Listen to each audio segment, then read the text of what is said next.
Hi guys, it's Kelly here and I'm back with another video for Honeybee Stamps. Today we are going to be using the Perfect Match Stamps and Dies and then the Roll the Dice and the Playing Cards Lovely Layers. My intention was only to make one card, but then I kind of got carried away and I ended up with two.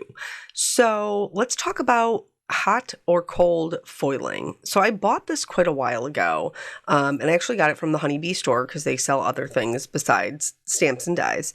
And this is the Deco Foil Transfer Duo. And so you're supposed to be able to use it whether you are using a laminator and like the Deco foil, or if you just use pressure from your like die cutting machine. And so I was really intrigued to try it because I'm going to be honest, I struggle with foiling. And so normally you would use this, and this is the most common way that I've seen it, like through a stencil, but I wanted to see if I could apply it with a spatula and see if I could get like a full sheet of foiling. Now they do have toner papers that would be easier to get the same look, and even easier than that would be buying a mirror cardstock. But I wanted to try this because I invested my money in it and I wanted to see if it worked. So, you put it on and it goes on white. It does dry very sticky, and so you need to clean it immediately.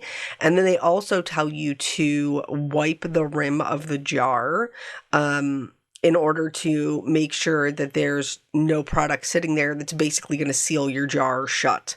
And this is, you could probably treat this the same as paste, like where you put the press and seal over it to keep it fresh. I did not do that, but I did let this dry, and so you can see when I'm tipping it, I know it's on white, so it's hard to tell, but it is clear. And here I did get some on the back of it. I'm hoping that won't be a problem as we go through our experiment. But see, it did kind of like stick a little, but it was no big deal. So we're going to do this one right here with the gold Deco foil. And there is a difference between hot foil and like Deco foil, which you use with a laminator, or in this case with this duo gel, with just the just your die cutting machine. So for the sandwich, we have our carrier sheet. You could just use parchment paper if you don't have any. You're going to put your cardstock in with the dried gel facing up. You will put your foil on with the shiny side up. And then they recommend that if you have plates that are very well loved, as you can see mine are, that you put in an extra piece of cardstock just to help it so that it doesn't get the indents kind of pressed into it. So I didn't want to cut my carrier sheet because I'm cheap, and so I just folded it under, and that seemed to do okay. And then I just did a regular die cutting sandwich. So for me, I'm using the Platinum 6. That was the A plate, the B plate, and 2 C plates. And then with our carrier sheet sandwich in between. And I just ran it through once and then backed it right out.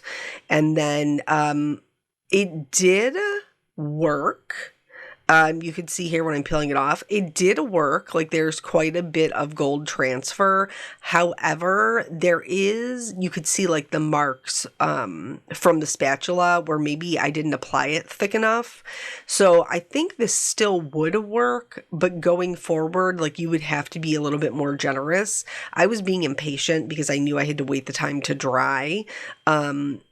So I think maybe if you did it and let it dry and then you did it again, you'd probably be able to fill in those cracks, or if you put down just like a really thick layer and let it dry overnight. So then now for this one, I am doing, there also the, the Deco foil. You don't want to use hot foil for this. Let me reiterate that. And so I'm using black and I am using red because I am making playing cards. So those are the sweet colors and the suit colors. And, I'm doing basically the same sandwich. So the gel side up, the foil shiny side up, and then putting it into the parchment paper. Now, I had already turned on my laminator and it said ready, so I was feeding it through, and I thought to myself, like, this does not feel very warm. So my laminator has a hot or a cool setting. So mine was on the cool setting and it did nothing. Okay, just so we're clear. So this is not enough pressure on its own. So now I've turned it to the hot setting. And here's where I think I went wrong. See how it's kind of going in sideways and it's kind of wrinkling up that parchment paper on the left? I do think that affected the final outcome because it wasn't tucked all the way into the crease, and you'll be able to see that like when it's coming out on the other side. So it left a little wiggle room, I feel like, for the carrier sheet. And I think that's why I didn't get as good of a transfer as I could have, but it is a very similar transfer to the cold, just the pressure with the embossing machine. So I would say these are probably pretty similar, but see how this one has wrinkles that are going also left to right on just the red though? I do think it's because of the carrier sheet. Now, you guys know me. I've spent the time to do it. I've spent the product to do it. I am too cheap to start again, so we are just going to make this work.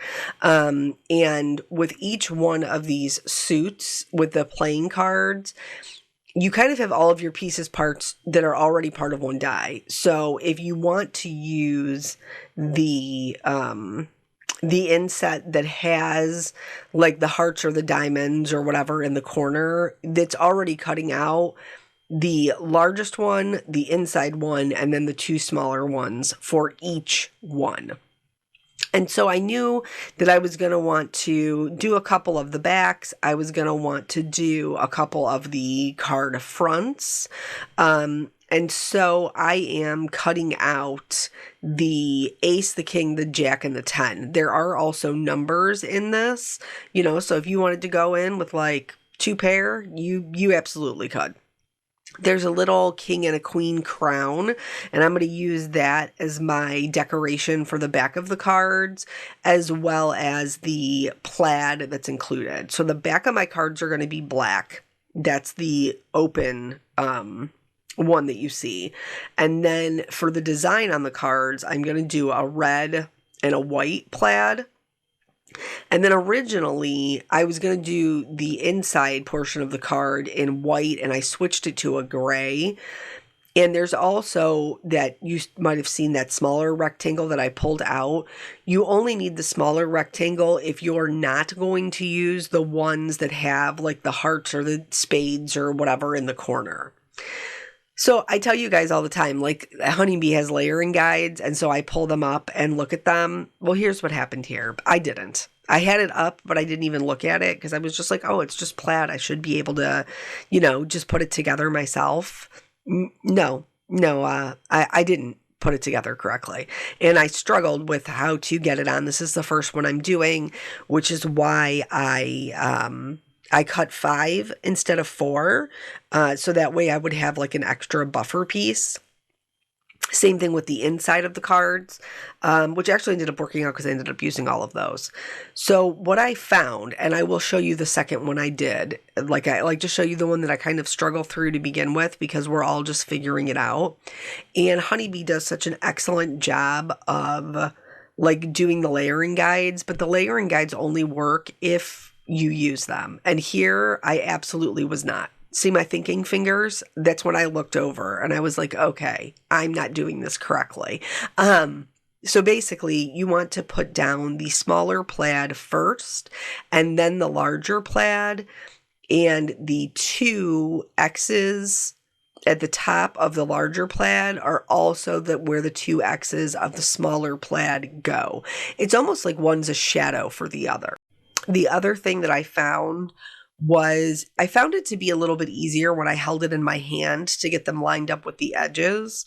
And then I also found it to be much easier if I only adhered one side. So you'll see when I'm doing this one, I'm going to hold it with the tweezers on the right-hand side and get the left-hand side lined up. And then I will push that down before I let my tweezers go, so that way I can kind of wiggle that right hand into the correct space. And now I've put the smaller one down first, which is the shadow, and then I've put the red one on top. So that other card, we're not going to, we've made it. We're not going to not use it. It's just going to be like a prop for our photos, because I like matchy photos. So because I made all of these, that's how I ended up with 2 cards. It wasn't really my intention to do that. And I think I shared with you guys a little bit in the video of my mom's set that I was really excited about this one because my dad, I mean, I don't want to be like, he's a gambler, like, Kenny Rogers, good song. But anyway, but that is what he enjoys. Like, that is what they do. Here, what I'm doing is, this is if you want to make sure that the top of the crown lines up with the bottom of the crown, you can use the outline. I'm going to be honest with you, this is the only one I did this way. And after that, I just eyeballed them, honestly, because it was easier.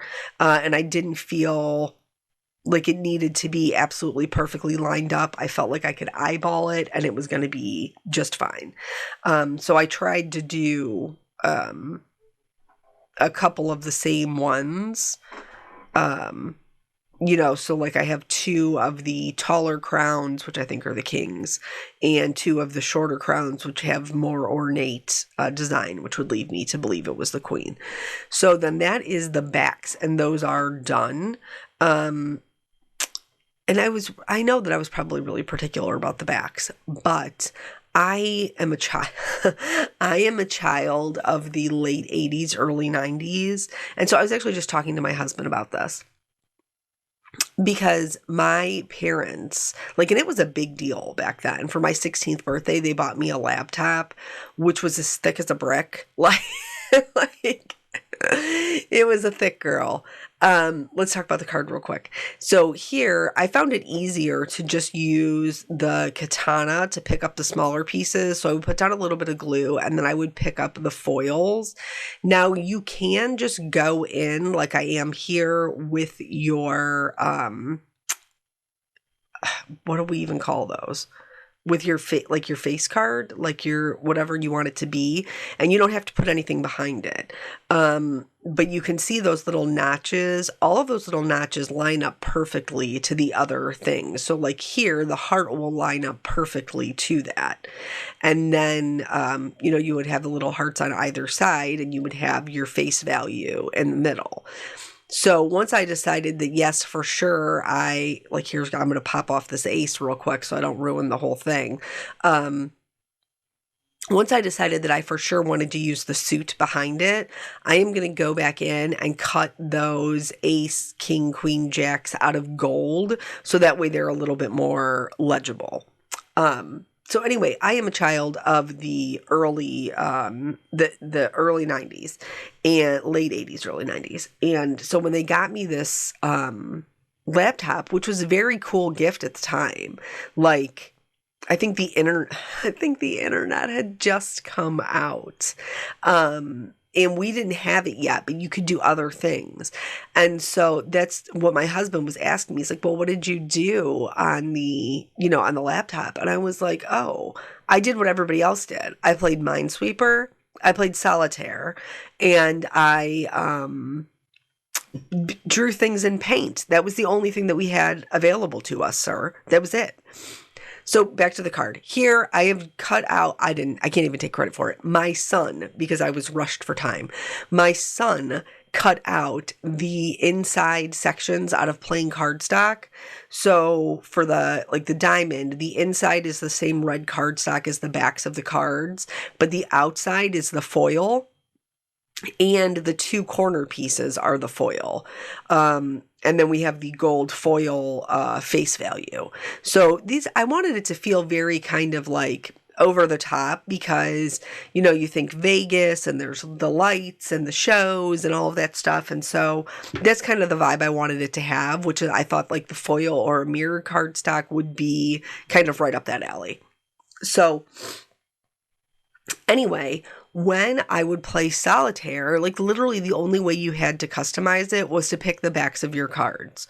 So you could go in there and you could pick, you know, a variety of different ones. I always picked the fishes. They had like a royal blue background with orange fishes. Like that was my solitaire go-to. And then later on, you know, they got extra games. You know, they got like spider solitaire, or they got spades, like, but the OG, like from when we were playing Oregon Trail and you know, the games that you had available to you, it was just pretty much, and I'm really good at Minesweeper now. I tried teaching it to my son the other day and he was like, this is so hard. And I was like, no, it's not. You gotta be flagging them as you go. You gotta be looking at the boxes and flagging as you go. Anybody else like just kill a million hours as a kid with Minesweeper? But anyway, I digress. So I wanted these to be very like kind of over the top because my parents do, like when they go to vacation, they go to Vegas. My dad, my whole life, not even my whole life, even before I was born, like from the time that he first met my mother, like my dad bet, like he shot pool at the bowling alley. They would have like side bets at the bowling alley. And like, that was my dad's first job. He was literally a pin setter at the bowling alley. And then that's where he met my mother. They bowled league there for years. My sisters and I ran rampant in that bowling alley until they ended up closing it down. But always to Vegas. Always, I mean, he did the dog tracks, the horse tracks. He would go with my grandfather, with my uncle, my mom's brother. They would go and they would, you know, bet those things. They used to take day trips to West Virginia before we had a casino in Ohio. So they would go down there and they would make a day of it. And so that's what they do. So when I was talking to Honeybee and was like, hey, I'd really love you know, like a casino type set, I was like, I'm here for it. Here, this is me just, this is just an insert of me seeing if I could shuffle my little teeny tiny card deck. And in fact, you can. I guess you could probably only do that if you have quality card stock, but I do. And so my parents, I still can't do it. My mom does it really well, and so does my dad. But anyway, they do like where they shuffle them, but then they do like the bridge. Like they do the bridge with their fingers and they all like shuffle back through from the top down. It's really, really cool. And both of them can do it and I cannot.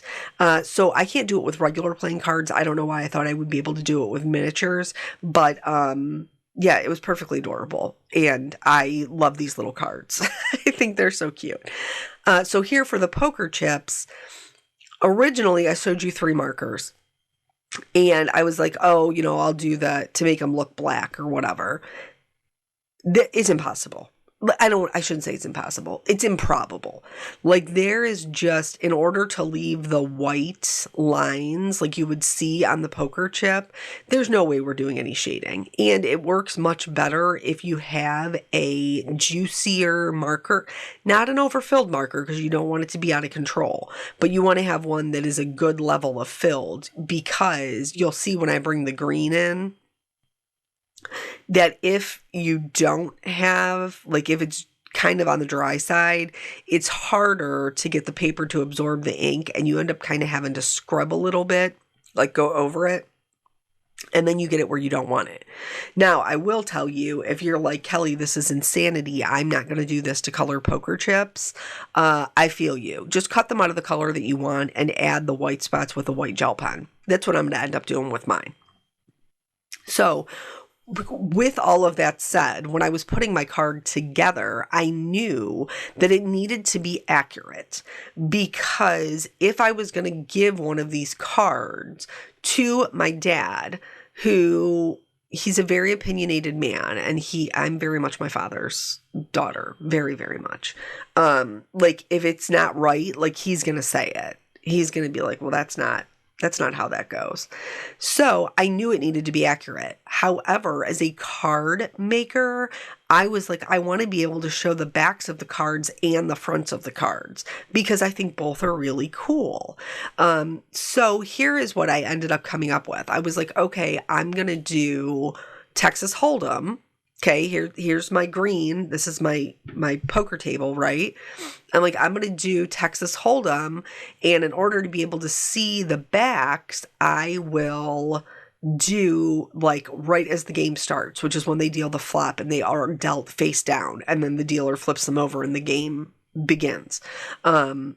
So this one here that you see me doing is blackjack. So the goal of blackjack is to get 21 and not go as close to 21 as possible and not go over. So already, like, because I'm thinking of my like designer ways, I am not even picking up that my aces, like you would think, oh, a pair of aces, that's a really good hand. Not in blackjack. That's either a 2 or a 12. It's no good. So I need to switch that queen because the queen, king, queen, jack 10 is 10 points, and then your ace is either a 1 or an 11. So that's blackjack, right? So I need that queen to be with the ace. So I will flip them over. Now in Texas Hold'em, a pair of aces is great. You don't know what you're going to get on the flop, but at least you already got 2 pair and it's aces high. So that's a good starting off point. So here I'm messing around with the design of it, and I didn't intend on making 2 cards, but I had enough cards made to do 2 cards, and I'm going to be, here's where I'm like, oh girl, you got to switch these around or ain't everybody going to be losing this game. And it's when I was picking out the sentiments is when I realized it, because I really liked the one that said all aces. And so when I was looking at it, I was like, no, you can't put that with that. That's no good. But I only know these things because like I grew up in a family of like card players, of game players. Here, I didn't want to stamp them directly on the cardstock. I could have, but I was nervous about messing them up. I don't know, PTSD from back in the days before stamp positioners, I think.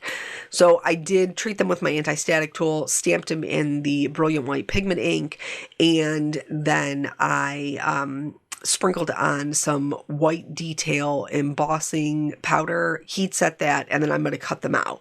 They are out of the same green, so it's going to blend into the background, but it just makes sure that I can put them where I need to put them and I'm not going to have any issues with the stamping. So I didn't cover enough color. I did not color enough poker chips. I wanted there to be an odd amount in my hands. And obviously with the blackjack over there, I don't have as much of the table covered. So that needed more poker chips to fill in the design. But I still wanted it to be an uneven number. And so I was like, I'm not cutting them again. You guys know how I feel about die cuts. Like I get all the die cutting out of the way to begin with because your girl don't want to go back. And so I ended up just snagging out 2 for the Texas Hold'em card. And so here I'm just putting down the flop evenly and having them, kind of spaced out to fill up that space at the card. And I did put them on upside down so they're like facing us, because if you were standing there holding your hand and the dealer was across from you, like that is what it would look like. And I think those little gold crowns like really add a lot. So then, I'm going to stack up my poker chips. I did choose to glue them before I went in and did the white highlights. And the reason that is because I didn't want to spend the time doing the white highlights if you weren't going to be able to see it anyway. And then here, we're just going to lay down our pair of aces, and then that'll match our sentiment nicely. You're simply all aces. And like, this is a card you could obviously give to anybody who was a gambling fan or a poker fan. But like this would suit for a like a Father's Day card, which I'm sure you will see me bring this set back out around June so that I can give my dad a Father's Day card. They do play a lot of slots too, and I haven't had a chance to play with the Lovely Layer slot machine yet, so that's definitely on my radar. And then here for the blackjack card, I am putting down so you can see the one hand as if you were that, you know, you had flipped it. And then the other one, I am going to put one of the backs of the cards and then the aces on top as if they have not flipped theirs quite yet. And then, you know, I like blackjack, it's dangerous because you can lose a lot of money really quickly. And I've actually never gambled in a casino in my life, but when we played at home, like I preferred that one because it's much more fast paced. Whereas like poker's a little bit of a longer process.